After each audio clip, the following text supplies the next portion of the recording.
Hello दोस्तों, स्वागत है आप सभी का मेरे YouTube चैनल पे। आज हम छत्तीसगढ़ की जलवायु और ऋतुओं के बारे में पढ़ने वाले हैं। आज हम ये जानेंगे कि छत्तीसगढ़ में जो वर्षा होती है, जो ठंड का मौसम आता है, जो गर्मी का मौसम आता है, वो कैसे आता है और किस तरह से आता है। देखिए, आप सभी जान रहे हैं कि पृथ्वी जो है घूम रही है, ठीक है, पश्चिम से पूरब की तरफ, और सूरज की जो है चक्कर भी लगा रही है। इसके चक्कर लगाने की वजह से जो है पृथ्वी में हवाओं का जो है निर्माण होता है और ये हवाएं जो है अलग अलग दिशाओं से चलना शुरू करती है, ठीक है। अगर हम छत्तीसगढ़ में जलवायु की बात करें, मौसम की बात करें, तो छत्तीसगढ़ में जो पानी गिरता है, वर्षा ऋतु जो आती है, वो मेनली जो है दक्षिण पश्चिम मानसून की वजह से आती है। किसकी वजह से आती है? दक्षिण पश्चिम मानसून की वजह से आती है। मार्च के महीने से ही जो है दक्षिण पश्चिम दिशा से जो है हवा चलना शुरू हो जाता है। ये हवा धीरे धीरे जो है समय के साथ आगे बढ़ता है और ये हवाएं जो है जून के महीने तक जो है भारत में जो है प्रवेश कर जाता है।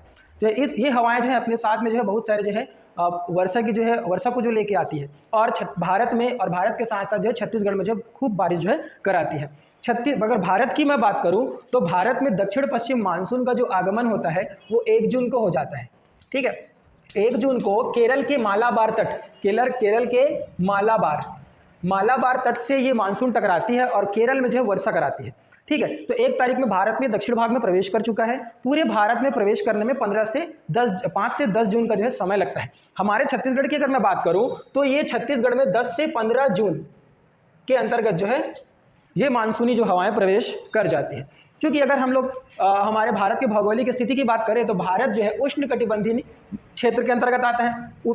कर्क रेखा और मकर रेखा, इन दोनों के बीच के क्षेत्र को उष्णकटिबंधीय क्षेत्र कहा जाता है। और चूंकि कर्क रेखा जो है भारत के बीचों बीच से होकर गुजरता है, तो कुछ हिस्सा हमारे यहाँ कर्क रेखा के अंदर की ओर उष्णकटिबंधीय क्षेत्र में है, जबकि ऊपर वाला जो उत्तर वाला हिस्सा है वो शीतोष्णकटिबंधीय के क्षेत्र में आता है। तो भारत की कुल मिला के जो भौगोलिक स्थिति है वो कैसी है? उष्णकटिबंधीय मानसूनी है, ठीक है। तो छत्तीसगढ़ की भी जो भौगोलिक स्थिति है वो कैसी है? उष्णकटिबंधीय और मानसून आधारित जो है यहाँ का मौसम है।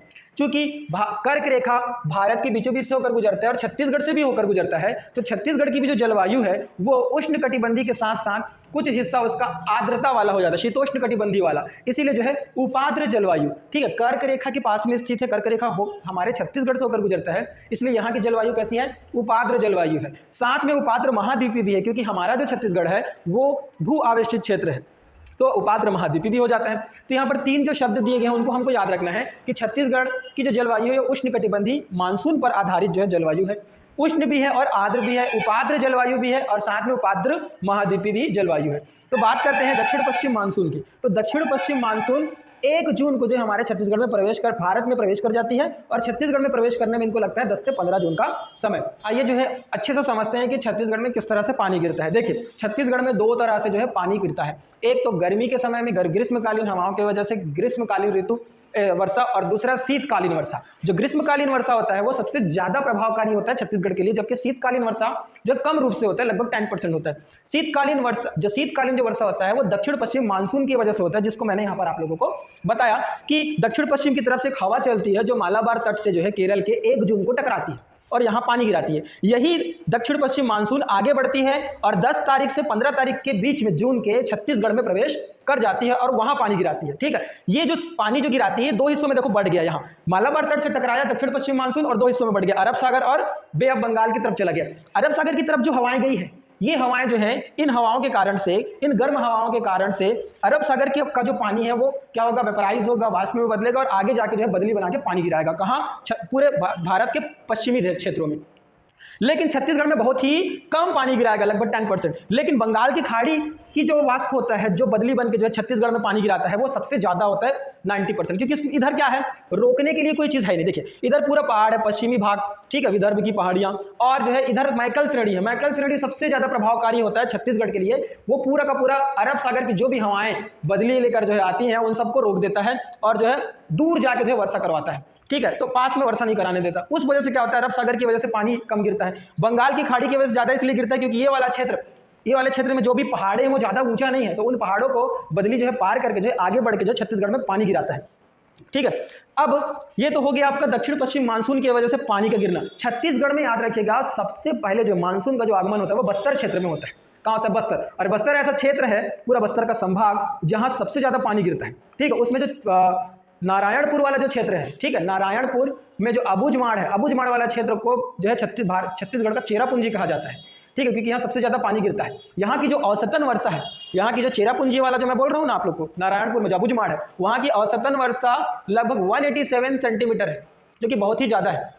छत्तीसगढ़ की औसतन वर्षा की अगर मैं बात करूं तो 130 सेंटीमीटर से ज़्यादा नहीं है, लेकिन यहाँ की जो वर्षा है वो 187 सेंटीमीटर है, तो सबसे ज़्यादा पानी यहीं गिरता है, ठीक है। इसके बाद पूरे छत्तीसगढ़ में गिरेगा, ठीक है, उसको आगे डील करेंगे। बात करें अगर शीतकालीन वर्षा की, तो शीतकालीन वर्षा जो है दक्षिण पश्चिम मानसून के मुकाबले में 10% होता है, ठीक है। और ये जो शीतकालीन वर्षा है ये पश्चिमी विक्षोभ और उत्तर पूर्वी हवाओं की वजह से होता है। ये जो अक्टूबर नवंबर में जो हवाएं हैं जो राजस्थान से होते हुए उत्तर प्रदेश से होते हुए जो छत्तीसगढ़ में प्रवेश करती है, और इधर से उत्तर पूर्वी हवाएं जो आती है, ये हवाएं जो खास करके पश्चिमी विक्षोभ छत्तीसगढ़ में पानी गिराती है, ठीक है। ये दोनों हवाएं यहाँ अगर ट्रैप हो गई कहाँ पर, बंगाल की खाड़ी पर, तो चक्रवात का फॉर्मेशन निर्माण करेंगी और ये फिर से पानी गिराएंगी, ठीक है।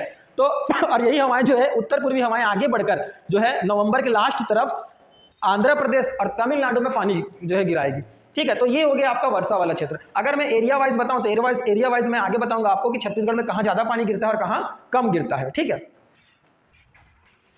चलिए इसके बाद देखते हैं छत्तीसगढ़ की ऋतुओं के बारे में और जानते हैं कब से कब तक चालू होता है और कितना वर्षा होता है, कौन सा महीना ज़्यादा ठंडा, कौन सा महीना ज़्यादा गर्म होता है। आइए समझते हैं। देखिए छत्तीसगढ़ में कुल मिलाकर 3 ही ऋतुएं होती है, ग्रीष्म ऋतु, वर्षा ऋतु और शीत ऋतु, ठीक है। ग्रीष्म ऋतु की शुरुआत देखिए मार्च से लेकर जून के महीने तक, तो 15-15 में डिस्ट्रीब्यूट कर लेंगे। 16 मार्च से 15 जून तक आपका ग्रीष्म ऋतु, 16 जून से जून जुलाई अगस्त सितंबर, फिर 4 महीना, ठीक है। तो ये क्या आ जाएगा 15 सितंबर वर्षा ऋतु और फिर सितंबर से लेकर मार्च तक आपका शीत ऋतु होता है। 4 महीने को जो है 3 बार डिस्ट्रीब्यूट कर दिए तो 3 जो है क्या बन गए, ऋतुएं बन गए, अलग अलग समय है उनका। अगर बात करें ग्रीष्म ऋतु की तो देखिए समय क्या है, मार्च से लेकर जून तक का महीना आपका ग्रीष्म ऋतु होता है। मार्च एक ऐसा महीना है जिसमें टेम्परेचर जो है बहुत ज्यादा चेंज होता है। इससे पहले ठंड का महीना रहता है, फरवरी, जनवरी, दिसंबर, तो एकाएक जो है जब मार्च आएगा तो टेम्परेचर बढ़ना इंक्रीज हो जाएगा। मार्च का महीना आधा महीना कम टेम्परेचर वाला, आधा महीना ज्यादा, इसलिए यहाँ पर सर्वाधिक दैनिक तापांतर देखा जाता है मार्च के महीने में, ठीक है। तो मार्च के 15 तारीख से ही गर्मी की शुरुआत हो जाएगी, ठीक है। औसत तापमान गर्मी के समय में छत्तीसगढ़ में 35 से 45 डिग्री तक जो है रहती है। अगर सर्वाधिक गर्म जिला की बात करें छत्तीसगढ़ के अंदर में तो जांजगीर चांपा, ठीक है, ये जिला जो सबसे ज्यादा गर्म, दूसरे नंबर पे बिलासपुर, तीसरे नंबर पे रायगढ़। 2017 में बिलासपुर में सबसे ज्यादा टेम्परेचर जो है नोट किया गया, ठीक है। हालांकि हम जो ये मौसम देख रहे हैं, ये जो समय देख रहे हैं जलवायु पर बेस्ड है, तो जलवायु क्या है ना, बहुत सालों में जो है बहुत सालों का मौसम का एवरेज होता है। जलवायु बहुत सारा वर्ष, ठीक है, बहुत सारा वर्ष, जैसे कि 50 साल, 60 साल, 70 साल तक जो जलवायु जो मौसमें होती है उनका एवरेज निकाला जाता है, तो जलवायु, तो हम उसके बारे में बात कर रहे हैं, ठीक है। तो सर्वाधिक गर्म जिला कौन सा, जांजगीर चांपा, बिलासपुर, उसके बाद रायगढ़। अगर क्षेत्र की बारे में बात करें तो चांपा एक ऐसा जगह है जहां सबसे ज्यादा जो है गर्मी पड़ती है। महीने की बात करें तो मई का महीना ऐसा महीना है जहां पर सर्वाधिक जो है गर्मी लगती है। मई के महीने में गर्म हवा चलती है जिसे हम लू के नाम से जाना जाता है, ठीक है। वर्षा ऋतु की अगर मैं बात करूं तो 16 जून से लेकर 15 सितंबर तक की वर्षा ऋतु का एवरेज टाइम है। इस समय टेम्परेचर जो है 20 से लेकर 35 डिग्री सेल्सियस तक रहता है। वर्षा की अगर बात करें तो सबसे ज्यादा वर्षा जसपुर, कहां पर, ये जसपुर जो है जिले में होता है, जिले के हिसाब से अगर देखेंगे। लेकिन अगर क्षेत्र के हिसाब से देखेंगे तो अबूझमाड़ एक ऐसा जगह है जो कि कहां पर स्थित है, नारायणपुर में, ये सबसे ज्यादा वर्षा वाला क्षेत्र है। यहाँ 187 सेंटीमीटर तक का वर्षा देखने को मिलता है। एक और चीज है वृष्टि छाया क्षेत्र, ऐसे क्षेत्र जहां कम पानी गिरे उस क्षेत्र को वृष्टि छाया क्षेत्र बोलते हैं। जैसे कंवर्धा वाला ये जो इलाका है ये वृष्टि छाया क्षेत्र, कंवर्धा, नीचे में खैरागढ़, ऊपर में मुंगेली, तो ये क्षेत्र वृष्टि छाया इसलिए है क्योंकि यहाँ मैकल की बड़ी बड़ी जो है पहाड़े हैं, और ये पहाड़े जो है जब इधर से हवा जो चलती है ना, अरब सागर से आने वाली हवाएं, ये क्या होती है, इनके ऊपर से निकल जाती है और दूर जाके वर्षा कराती है, जिसकी वजह से चूंकि कंवर्धा सटा हुआ है तो यहाँ पर पानी कम गिरता है। तो वृष्टि छाया क्षेत्र अगर बोले तो कंवर्धा, रायगढ़ और मुंगेली। अगर शीतकालीन शीत ऋतु की बात करें तो सितंबर टू मार्च तक चलेगा। ये 15 से 20 डिग्री एवरेज रहता है। सर्वाधिक ठंडा वाला जिला अगर बात करूं तो जसपुर सबसे ज्यादा ठंडा वाला जिला, दूसरे में सरगुजा, तीसरे में गौरेला, पेंड्रा, मरवाही। क्षेत्र विशेष की बात करें तो मेन पार्ट जो कि सरगुजा के अंदर अंबिकापुर के अंतर्गत आता है, मेन पार्ट सबसे ज्यादा ठंडा वाला जगह, दूसरे में पेंड्रा। अगर सर्वाधिक ठंडा माह की बात करें तो दिसंबर का महीना सबसे ज्यादा जो है ठंड का महीना रहता है। दिसंबर का महीना ठंड का महीना इसलिए रहता है क्योंकि दिसंबर के महीने में सूरज का दक्षिणायन हुआ रहता है। सूरज जो है कर्क रेखा से बहुत ज्यादा दूर रहता है, लगभग 46 डिग्री जो है दूर रहता है, तो उस वजह से जो है ठंडा और ज्यादा लगता है। तो सबसे ज्यादा ठंड वाला महीना कौन सा है, हमारा दिसंबर का महीना है। दिसंबर के बाद जो है जैसे जो है दिसंबर में जो है 22 दिसंबर का जो समय है वो सबसे बड़ा रात और सबसे छोटा दिन होता है, फिर दिन जो है बड़ा होना शुरू हो जाता है, ठीक है। तो ये हुई छत्तीसगढ़ की जलवायु और जो है ऋतुओं का। होप कि आपको समझ में आया हो।